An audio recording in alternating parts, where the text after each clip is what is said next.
Assalamualaikum warahmatullahi wabarakatuh. Selamat pagi, salam sejahtera bagi kita semua. Baik teman-teman, mungkin di sini teman-teman masih asing dengan muka saya, mungkin baru melihat untuk yang pertama kalinya. Bahkan ada pepatah yang mengatakan bahwa tak kenal maka tak sayang, meskipun sudah kenal namun cuma dianggap teman.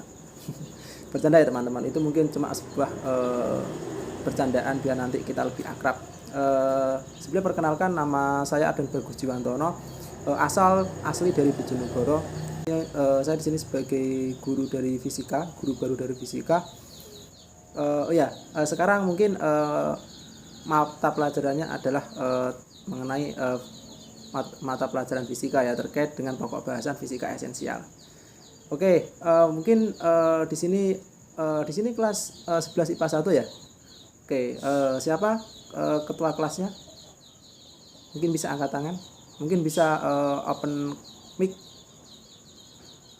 Oke, Mas Budi. Oke, saya panggil Mas Budi ya.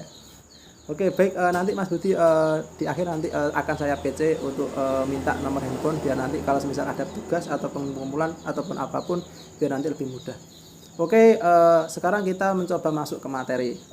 Terkait materi pada pagi hari ini adalah fisika esensial. Nah, apa sih fisika esensial itu? Nah, mungkin teman-teman di sini sudah mengetahui terkait fisika esensial atau mungkin pernah mendengarnya. Ya, mungkin dari teman-teman ada yang bisa membantu saya atau mungkin memberikan tanggapannya mengenai apa sih fisika esensial itu. Oh ya, Rama, silahkan Rama.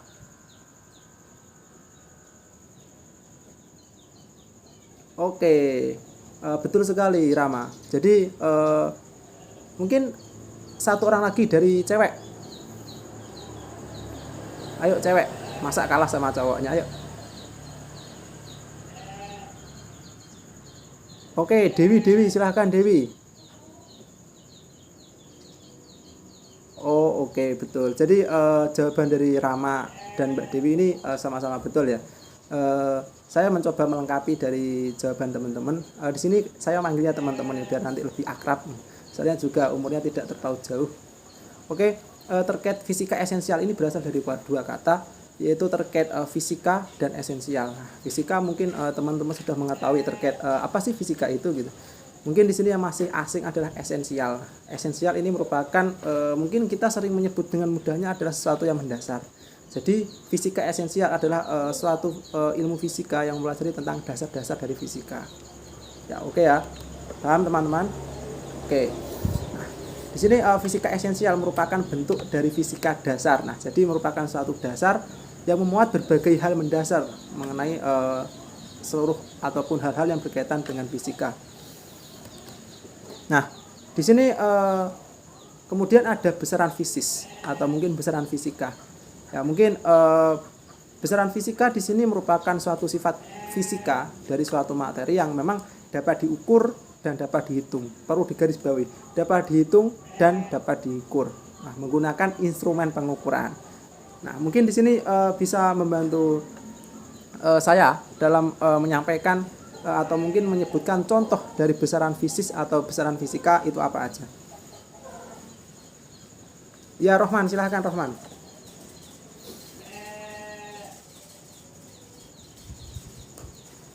Oke, ya menurut Rohman ada massa, kemudian ada panjang, kemudian ada apa lagi tadi Rohman?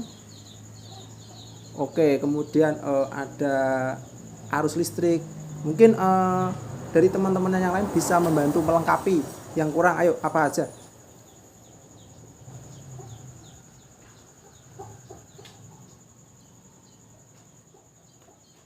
Oke, ada massa juga ya, ada massa gitu.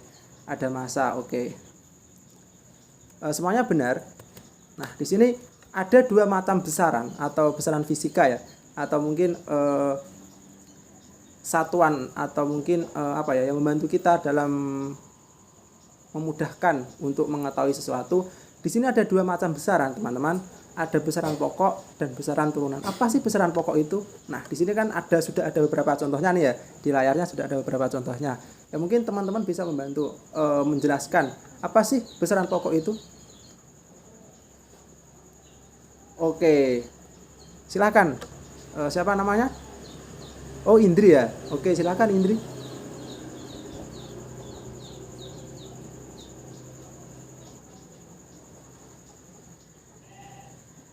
Oke, jadi menurut Indri besaran pokok ini merupakan suatu besaran yang memang berasal dari instrumen atau mungkin komponen itu sendiri.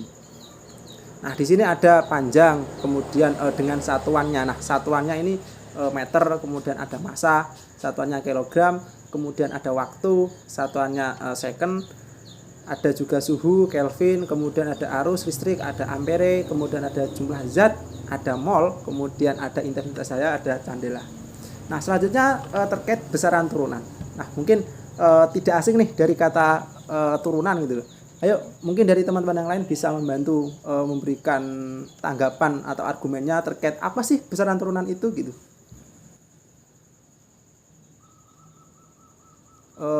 Kalau nggak ada, saya ini coba panggil mungkin dari teman-teman yang belum pernah menjawab dari awal tadi, dan sekaligus mungkin perkenalan ya. Oke, Sinta, yang namanya Sinta. Oke, nggak apa-apa, bisanya saja. Gini ya teman-teman, dalam kelas saya ini tidak ada yang benar, jadi semuanya apa yang nanti teman-teman katakan itu sesuatu yang benar. Jadi sesuatu yang benar, dan sebelumnya mungkin agak telat, dan namun akan saya sampaikan. Di kelas saya ada 3 aturan. Yang pertama, tidak ada yang salah. Jadi apapun yang nanti teman-teman berikan tanggapan terhadap apa yang saya jelaskan atau mungkin menyangka dan sebagainya, itu murni benar. Kemudian yang kedua, tidak ada yang lebih pintar dan tidak ada yang lebih bodoh atau mungkin kurang pintar. Jadi semuanya sama. Dan yang ketiga, di kelas saya harus aktif secara interaktif. Kita berdiskusi atau mungkin mungkin nanti bisa lah ngopi-ngopi juga gitu. Oke, silahkan Sinta, besaran turunan apa? Oke, besaran turunan, betul apa yang dikatakan oleh Sinta. Besaran turunan adalah kombinasi dari besaran pokok ya.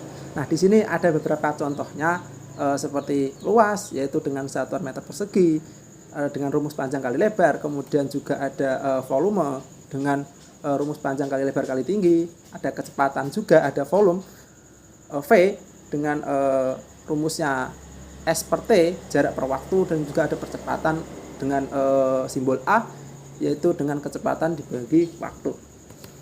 Nah, di sini ada beberapa contoh mengenai terkait besaran ya.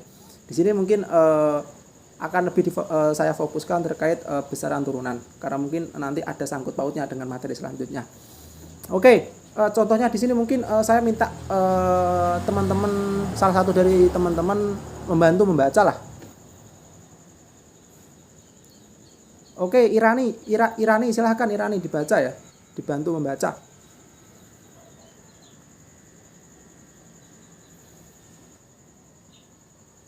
Oke, jadi di sini merupakan contoh ya dari kasus, yaitu mengenai besar turunan, yaitu kecepatan.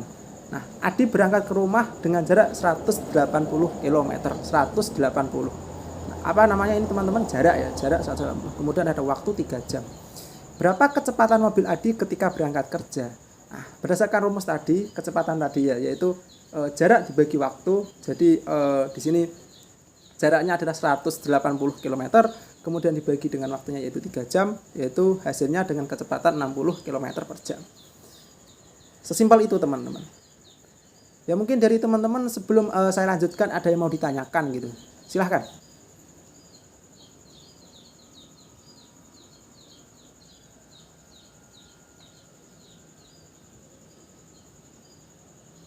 Oke, gimana?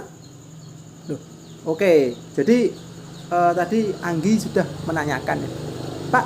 Kemudian bagaimana kalau misalnya nanti yang dicari adalah jaraknya, bukan kecepatannya? Oke, di sini kan ada F sama dengan S per T. Jadi nanti kalau misalnya nanti ditanyakan jaraknya, jadi tinggal saja kita kalikan F kali T, atau mungkin kecepatan dikali waktu. Jadi nanti simbolnya segitiga, nanti kalau misal ditanyakan salah satu ya tinggal ditutupi salah satu gitu. Ya nanti juga memudahkan teman-teman. Nanti tak kasihkan contoh di akhir. Oke, di sini ada contoh yang kedua mengenai percepatan rata-rata mobil. Nah, ini yang mungkin sering muncul di soal-soal. Jadi mungkin minta tolong teman-teman untuk memperhatikan ya secara lebih biar nanti juga memudahkan teman-teman di ulangan. Oke, saya minta tolong dong salah satu teman-teman untuk membantu membaca contoh dari soal ini tersebut. Soal ini. Saya panggil yang belum pernah bicara ya. Solehah. Oke, silakan Solehah untuk membantu membacakan terkait contoh soal yang kedua. Oke, Solehah. Terima kasih. Nah, di sini ada dua mungkin ada kasus yang berbeda ya di sini dengan kasus yang contoh soal awal tadi. Bahwasanya di sini ada kecepatan awal yaitu senilai 20 jam dalam 30 menit. Kemudian mobil tersebut mengalami percepatan. Nah, mungkin Rika ini merasa ketika pergi ke kantor ini buru-buru dan sebagainya, maka dipercepat menjadi 40 km per jam. Nah, pertanyaannya adalah berapa percepatan rata-rata mobil Tina? Nah, percepatan tadi rumusnya A sama dengan V per T, yaitu A sama dengan di sini kan karena yang dicari adalah percepatan rata-rata, maka rumusnya ada delta V. Atau mungkin selisih antara kecepatan yang pertama dengan yang kedua dan juga selisih waktunya. Nah, di sini ada 40 dikurangi 20, kemudian per, karena di sini satuannya jam dan di sini adalah 30 menit, maka 30 menit itu dibuat menjadi jam sehingga 30 menit itu berapa jam? Ayo. Oke, setengah jam. Jadi setengah min 0 yaitu sama dengan setengah. Jadi 20 per setengah berapa? 40 jam. Oke. Sampai sini mungkin dari teman-teman ada yang mau ditanyakan, monggo. Oke, belum ya? Nah, oke. Di sini kita masuk ke materi selanjutnya, itu tentang gerak lurus. Gerak lurus itu dibedakan menjadi dua. Ada GLB atau gerak lurus beraturan dan juga gerak lurus berubah beraturan. Nah, gerak lurus beraturan. Nah, berdasarkan pengertiannya mungkin teman bisa mendefinisikan sendiri bahwa gerak lurus beraturan merupakan suatu gerak dengan lintasan lurus yang kecepatan atau percepatannya ini tetap. Begitupun sebaliknya dengan gerak lurus berubah beraturan atau GLBB, yaitu gerak lurus dengan kecepatan atau percepatan yang berubah. Jadi kalau GLBB itu berubah kecepatannya, kalau GLB itu tetap. Oke? Paham ya teman-teman? Oke, di sini ada beberapa gambar. Gambar apa sih, Mas, Pak? Gitu. Gambar apa sih? Nah, di sini mungkin kita masuki gambar yang pertama, ada mobil. Ini gambar apa sih? Apa sangkut pautnya dengan pelajaran tadi gitu? Mungkin di sini ada yang mau membantu menjawab. Oke, siapa? Rika. Oke, Rika, silakan Rika. Mobil yang berderet-deret. Oke, betul. Mungkin dari teman-teman yang lain punya pandangan lain? Oke, mobil yang sedang konvoy. Oke, siap. Gak apa-apa. Santai saja, santai saja. Samsul, balap mobil. Oke. Jadi ya memang gambarnya seperti apa yang teman-teman definisikan tadi. Cuma di sini ada kaitannya dengan materi tadi. Di sini merupakan gambar balapan mobil. Jadi ketika balapan mobil pasti kan terjadi perubahan kecepatan nih ya. Kemudian ketika belok nanti direm sehingga kecepatannya menurun. Nah, itu namanya GLBB diperlambat. Sedangkan kalau ketika digas itu namanya GLBB dipercepat. Nah, jadi ada sangkut pautnya terkait materi tadi dalam kehidupan sehari-hari ya. Mungkin teman-teman di sini sudah mengalami ketika naik motor berangkat sekolah. Ketika awal mau berangkat pasti gasnya agak ditinggikan. Nah, itu juga GLBB dengan kecepatannya menuju agak cepat. Nah, kemudian yang kedua di sini ada gambar anak sedang apa ini? Oke, anak sedang melempar bola kasti ya. Nah, di sini juga merupakan contoh dari GLBB. Nah, kemudian di bawahnya ada mobil. Ini apa ini? Mobil apa ini? Gimana? Oke, deretan mobil. Deretan mobil ya. Ini kira-kira sangkut pautnya dengan materi tadi apa? Riko, gimana? Gimana? Putus-putus? Oke, merupakan contoh dari GLB, gerak lurus beraturan. Oke, betul sekali. Karena memang di sini jaraknya sama ya, mungkin kecepatannya juga sama. Oke, terima kasih Riko dan juga teman-teman yang lain. Terima kasih. Nah, oke, di sini ada contoh GLB gerak lurus beraturan. Ada mobil berjalan dengan kecepatan tetap, kemudian seorang berjalan dengan kecepatan tetap, kelereng yang menggelinding dari permukaan yang licin. Ini merupakan contoh dari GLB. Kemudian selanjutnya ada GLBB. Bola yang jatuh bebas, mobil yang direm mendadak, dan juga air terjun yang jatuh. Nah, pasti kan ada yang dipercepat, kemudian ada yang diperlambat ketika saat itu direm mendadak dan sebagainya. Itu merupakan contoh GLBB. Singkatnya kalau GLB itu kecepatannya tetap, kemudian kalau GLBB itu kecepatannya berubah, entah dipercepat atau diperlambat. Oke, mungkin cukup sekian pertemuan pada hari ini. Nah, di sini ada oleh-oleh nih buat teman-teman. Mudah kok. Buatlah beberapa satuan mengenai besaran pokok berdasarkan satuan panjang, massa, panjang meter dan juga massa kilogram. Paham kan maksudnya seperti apa? Gimana? Oke, ya betul. Contohnya seperti yang disampaikan Adi tadi. Kalau meter itu ada kilometer, hektameter, dan kilometer seperti tangga itu. Nah, teman-teman nanti buat itu di lembarannya. Oke, mungkin cukup sekian. Terima kasih dari penjelasan saya. Ya, sebelum saya akhiri mungkin dari teman-teman ada yang mau bertanya terkait keseluruhan materi tadi, monggo. Atau mungkin menanyakan hal lain. Mungkin nanti bisa PC nggak Mas kalau mau tanya dan sebagainya, silahkan. Nggak apa-apa, kita ngopi-ngopi, kita santai-santai nggak apa-apa. Membahas pelajaran pun nggak apa-apa. Gimana? Cukup? Oke. Cukup, mungkin cukup ya pertemuan pada hari ini. Saya ucapkan terima kasih kepada teman-teman semuanya. Untuk kurang lebihnya saya mohon maaf. Bila bisa pilih hak, fastabiqul khairat. Wassalamualaikum warahmatullahi wabarakatuh. Terima kasih.